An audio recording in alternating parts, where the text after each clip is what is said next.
Txapat honetan, maiatzak 4, 11. gazteguna ospatuko dugu Galdakan. Goizean, zelai herria txapelketa antolatu dugu frontoian, eta aurten Galdakako kuadrilla bat animatu da zelai herria txapelketa antolatzera. Horren ostean, kuadrilla bakoitzak ingo du bere paella kurtzeko plazan, eta bazkaltzeko batuko gara danok batera, 600 pertsona baino gehiago, karpan, herri bazkaria egiteko. Bazkaldu ostean, betikolez, musika eta kaina egongo da, bazkaldu oste musikatua, elektrotxaranga eta kontzertuak izango baititugu.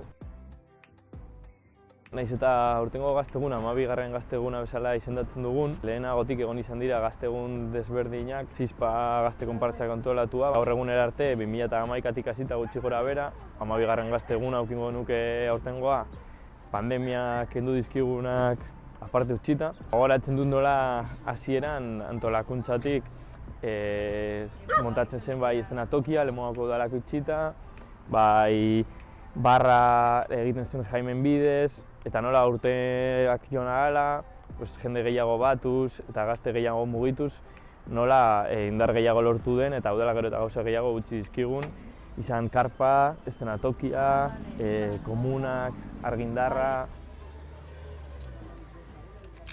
Gora Galdakako gazteguna!